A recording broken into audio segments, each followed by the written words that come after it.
Hi guys, this is Lashette from Scarlet Moon Creations, and I am back. This is my most surprising books of 2021 video. Okay, so you've watched my least favorite books of 2021 and my most disappointing books of 2021. Now things are looking up to be more positive. No particular order except basically in the order I read them, because I just go through my list of books read and they're in order of when I finish them and write these down. So the first book that was surprising to me in 2021 was The Lesson by Cadwell Turnbull. I read this book for Blackathon Team SFF, Science Fiction and Fantasy. This was the team read, and our team leader was Lilah Enjoys. This story is a sci-fi pick, and it's Alien First Contact, which I cannot remember ever having read, but it's like contemporary setting, like modern day times here on Earth, and this alien race comes and makes contact on one of the Caribbean islands. It's the U.S. Virgin Islands, particularly Waters Island, which is, I think, unique. Media tends to portray aliens first being in contact with the white leaders of first world countries in the West.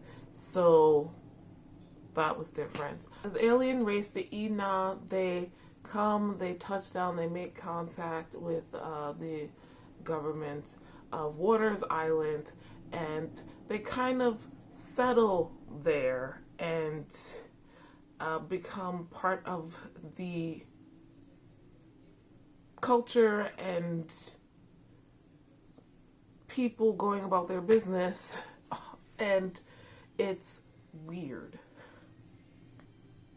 I didn't know what I was going to get when I picked this up, but I trust Lilah when it comes to sci-fi picks, so I wasn't too worried, and I was very interested in the idea of an alien first contact being with Black Caribbean peoples. So it was interesting.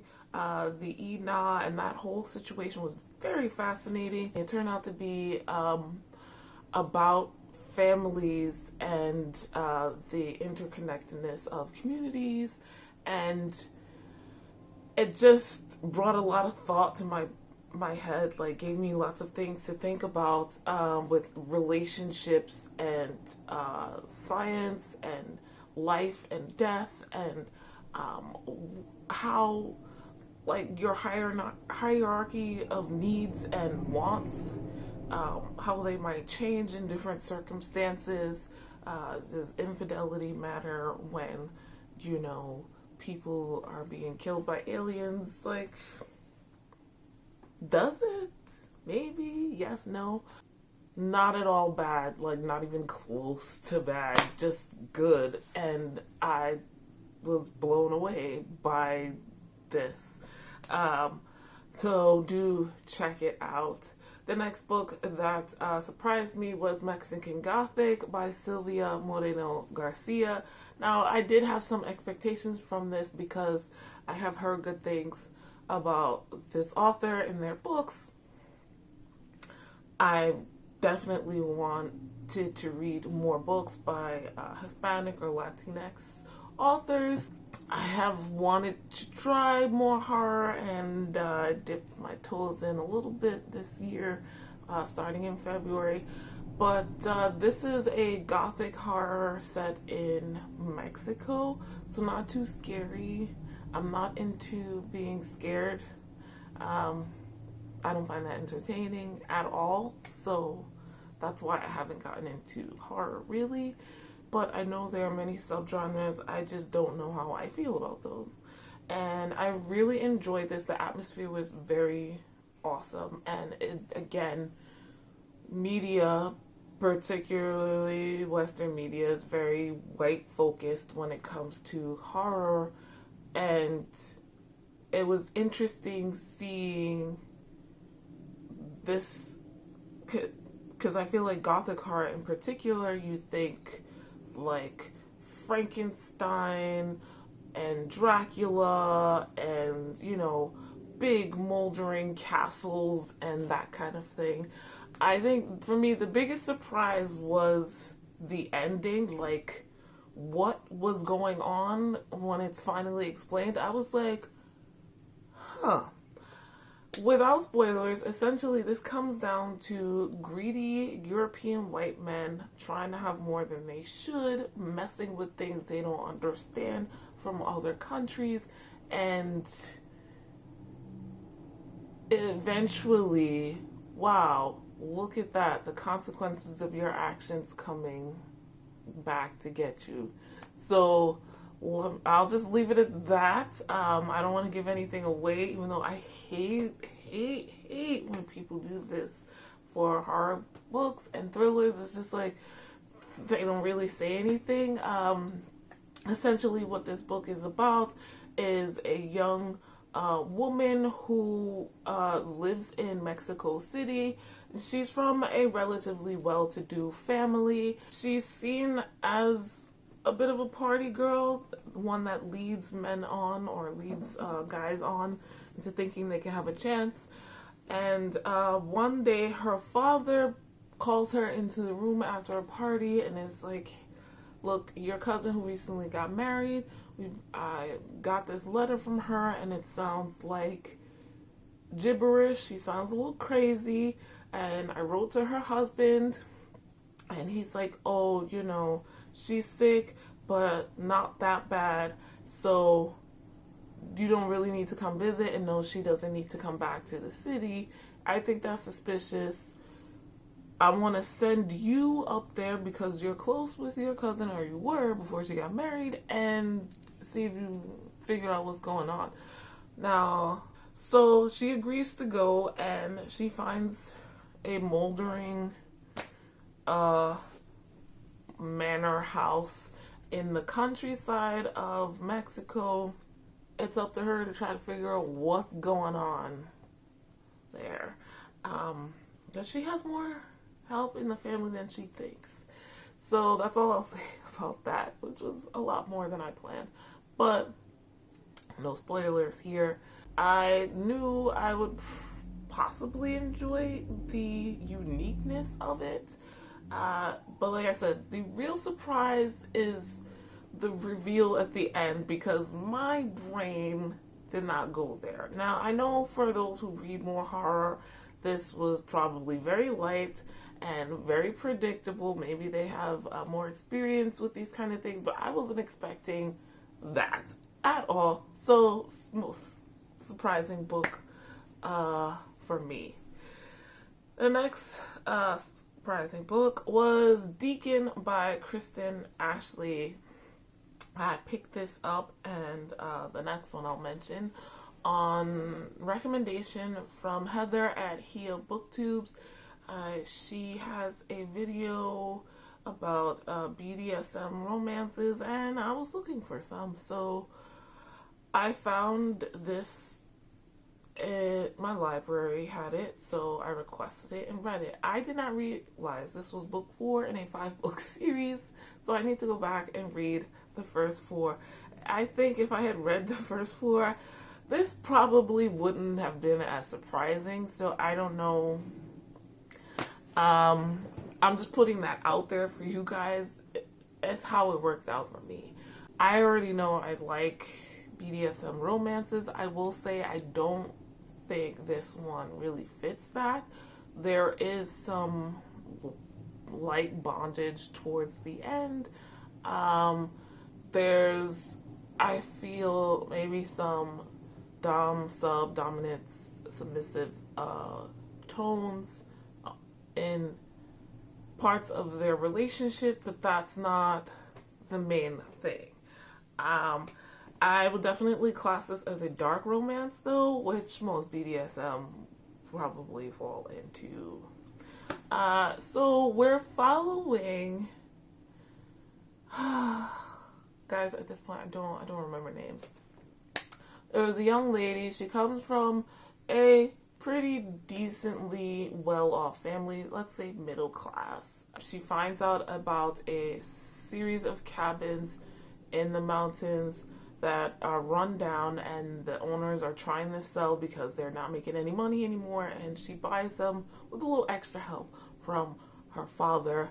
Her and her current boyfriend move out there, and they start to fix the place up, but their relationship is on the rocks. So they're out there, and in walks John. And John is not a regular dude. John has a very foreboding energy about him. He's very serious, very quiet. He asks to rent a cabin. John keeps coming back, and the story continues from there. This kind of goes from strangers to friends to lovers. Their relationship is bonkers to me, and as it grows, because I was just like, girl, are you serious? This man doesn't say anything. He says he's here for a cabin, how much, and then he walks out. Like, even when they start having sex and getting together, it's like pulling words out of him is nothing. She knows nothing about this man, and it's all from her point of view, which I was surprised by. And like, she doesn't know where he works, who he is really, where he gets his money from. Like, does anyone else know him? He's a complete stranger. And a lot of what he says is like, do you trust me? Like, and she's like, yeah. And they go for it. And I'm really explaining that part badly. Like, that's a really bad paraphrase. But that's essentially what it comes down to. It's a little slightly grumpy sunshine, which is one of my favorite tropes of all time. So there's that. But I didn't know what the fuck to think about this guy. And I really was surprised by how much I loved their relationship dynamics. Like, I loved how we see them building a relationship, coming to know each other, having conversations and arguments at times about certain things. I realized while editing this that it's easier to say that her love language is words of affirmation, while his is acts of service. And they're greatly opposed to the others, and kind of grapple with that throughout the book. Eventually, like, he needs to come clean, and then more surprises, because my brain, again, did not even, like, I thought he was like a criminal, because, you know, obviously, because I'm like, where's this money coming from? But, like, and he still might be, because I don't really understand, because I didn't read the first 3 books before this, which probably explained what his job is. But I was very confused. His backstory was like, holy shit. In what world? Like, not unbelievable, but like the worst various scenario coming together and creating this huge miasma of fucked upness. And I was just like, wow. So, why? Another reason why it was one of the most surprising books of the year for me. Another book that I read from Here BookTube's BDSM recommendations video, link in the description, is Asking For It by Lilah Pace. Now, I talked about the second book in this duology, Begging For It, in my most disappointing books of 2021, but it was barely disappointing. So I loved Asking For It, and I loved Begging For It. This is definitely a BDSM romance. Trigger warnings for rape, sexual assault, molestation. There is a character who is molested. It's not on the page. It happened in the past, but it's a big part of the themes, the point, the plot of this book. Both books, the duology. And then the main theme, the overarching thing that brings our two main characters together is the fact that they both have sexual assault fantasies. And that's how their relationship starts. She recently broke up with her ex-boyfriend, who was a nice guy, but could not do the fantasies with her. And they're at a mutual friend's house with lots of other people that they don't all know very well.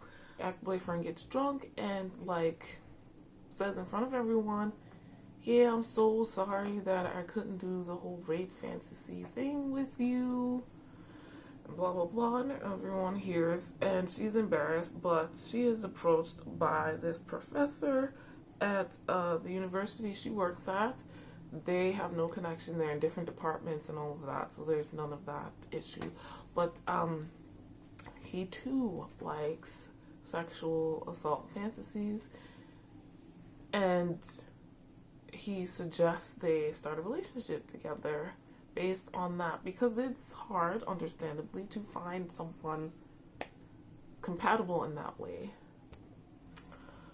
So we see the evolution of their relationship in this book, how they first get together to have a sexual only relationship, and then it evolves into a more romantic relationship eventually. I really enjoyed this. I was not expecting such a thing. I think when people are aware of the fact that they have traumas and or fantasies that are more intense than others, or they want things in a relationship that are more intense than what society deems the norm, they communicate more, or they try to communicate more when they find someone who is similar. And just watching them go back and forth, watching them create these fantasy scenarios was also very interesting, because it's like, how do you make it safe? And I don't know, I just wasn't expecting this, and I wasn't expecting to like it this much. Like, I love this. I want to read more Lilah Pace. I feel like this was very well done and well handled and still entertaining. Couldn't be me, so kudos to Lilah Pace. I don't know how else to express why this is one of my most surprising books of 2021. The last book on this list is From Blood and Ash by Jennifer L. Armintrout. This is in a similar vein, on this list for a similar reason to asking for it, and that I wasn't expecting to like this much. Some of the other books are more like the content of the story was surprising. With these two, it's more like, wow, I wasn't expecting going into this to love this. And I'm very happy I came across this. I know this series is a very hyped series, the From Blood and Ash series, and this is book 1. This is an indie published series by Jennifer L. Armintrout, and I don't even know what to say, because I don't think she mentions one of my favorite things in the synopsis. So, I was shocked by content-wise. I was like, I'm very happy. But, this is a fantasy romance, and I think this one blends fantasy and romance very evenly, which I personally feel is rare. So anyway, we're in this world where there are two kind of fighting nations. There was a war. One nation won and drove off the others, who had apparently attempted to take over the whole world or their land, and seed it with all of these monstrous creatures. But the prevailing nation overthrew them, kicked them out, and continues to send people out to kill them. Anyway, we've got currently the regular people are living lives kind of crumbly as poor people, not really knowing what's going on, but that the nobility is protecting them from these creatures that still come around and occasionally break into their towns and cities to kill them. And the nobility only asks in return that some of them sacrifice their children to the church. And one of the aspects to the religion, I guess, is this virginal figure who is not to be seen. She's always veiled, never to be heard, never to be touched, and also never to have a life, apparently. And she decides she's kind of done with that. She's a teenager, and she starts sneaking out and going into the town to see how regular people live and to sort of help them in a way that only she can with a special ability. Anyway, one time when now she's like, I think she's 20, she sneaks out and she meets one of the new palace guards, and they have a moment, and she never sees him again. Well, these creatures, when they break into the palace, and her younger guard is killed, so this new, popular, really attractive palace guard that she bumped into in the bar is now in charge of guarding her. And wow, is this different.